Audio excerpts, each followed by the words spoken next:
Right folks, it's Friday, it's 5 o'clock and it's fishing time.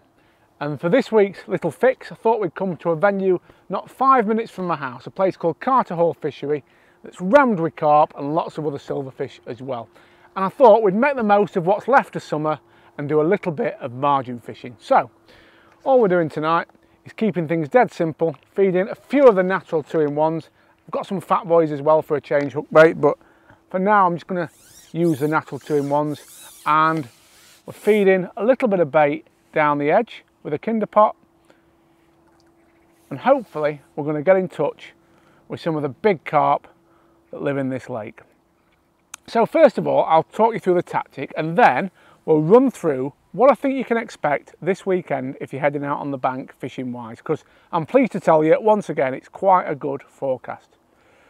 So let's start by having a little chat about margin fishing, and specifically margin fishing tackle. Now, because we're still in summer, the water temperature's still warm and I expect the fish we hook to fight really hard. So it's important that we really tackle up for this sort of fishing, especially on a pleasure session, I always think, because the water's not pressured, and more importantly, I think it's important that we give ourselves a good chance of hooking, instead of landing everything that we hook. We could quite easily catch a very special fish tonight, a 20-pound carp for example, and if we do, I want to make sure that we land it.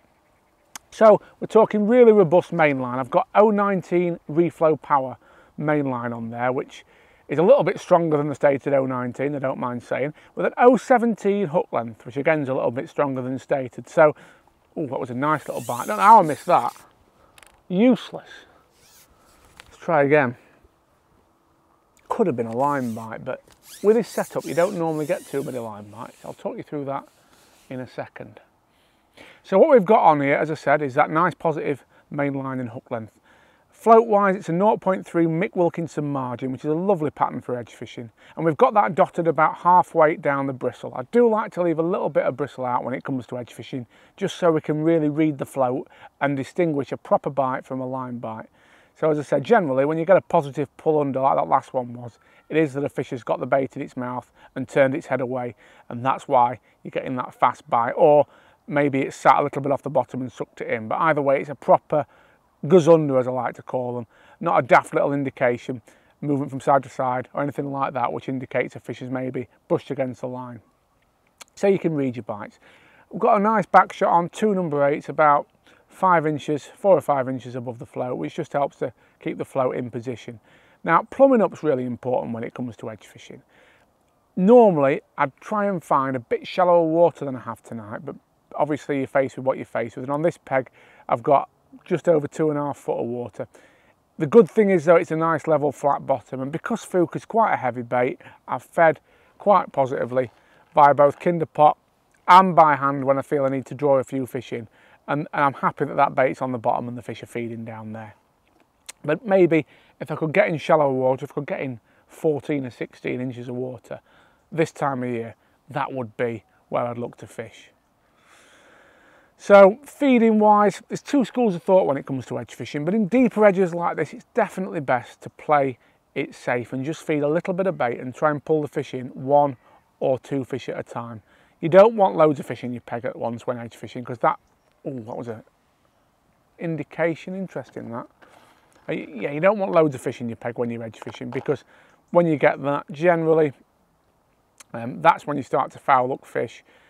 Big fish have got big fins and big tails, so you don't want that. You want, in deep edges, I always think, 1 or 2 fish in your peg at a time, feeding a little bit of bait via kinder pot, and then if maybe you sit a while without a bite, like now I've sat a little while without an indication, I'll just feed a few by hand, just to use the power and noise to hopefully draw him in. I'll give it a lift and a drop, and that should mean that hook bait flutters down nice and appetisingly on top of that hook bait, which is absolutely perfect. And then hopefully we'll not be waiting too long before we get a bite. So as you can see, everything's nice and positive. Strong line, big, strong hooks. Feeding is positive, but we're not trying to get too many fish in the peg. We're just trying to bring them in 1 or 2 fish at a time and catch what's there. But you've got to keep on top of it, because it's fairly positive fishing, as I said. If we do go a little while without a bite, we will try and make things happen and try and draw fish in. Obviously this is the afternoon. It's not the best time of day for edge fishing. The best time for this is the early evening. So if you can get down early evening and have a fish, it's even better. when it comes to edge fishing. So, what can you expect if you're heading out on the bank this weekend? Well, the good news is the forecast again looks fairly warm. It's no big drop off in temperature just yet, so I expect the fishing will still be quite good. If you're going on the commercial fisheries, carp and F1s will still be feeding really well wherever you're going, I think. So I'd imagine long pole, shallow and on the deck will be great. On shallower venues, it's a great time of year to catch on the bottom this, because the fish actually want to feed. So you can feed some bait via kinder pot, pole mounted pot or loose feed, bring some fish in and catch them. As long as you can find a nice depth of water of say less than 6 foot, I think you've got a great chance of catching some fish on the bottom, and maybe mid-session the fish will be higher up in the water in the middle of the day as well. Late on in the day, I think margins will still be great, you know. We've had a lovely afternoon here, and I think you will too.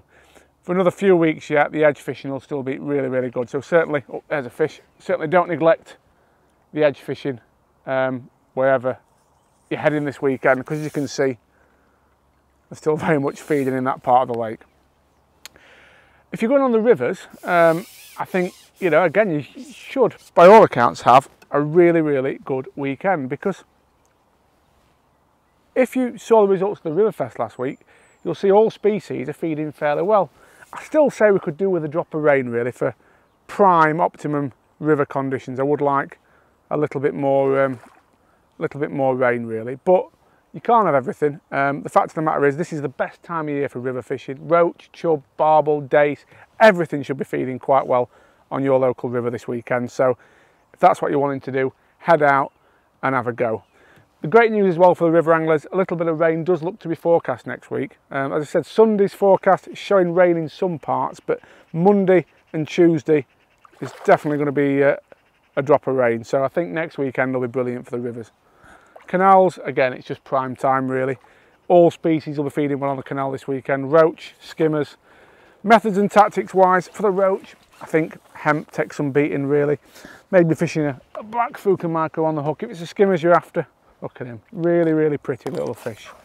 If it's the skimmers you're after, I think you know, feeding some ground bait with some micros in it is always a good way to go. But that's been just a lovely afternoon's fishing. Caught, I don't know, 4 or 5 carp in the space of about an hour. Lovely fishing, and I'd advise you to get out and do the same. Whatever the days and the evenings are still light enough and warm enough to do it, it's just a lovely way to spend an hour. Have a great weekend, folks. I'll see you next week.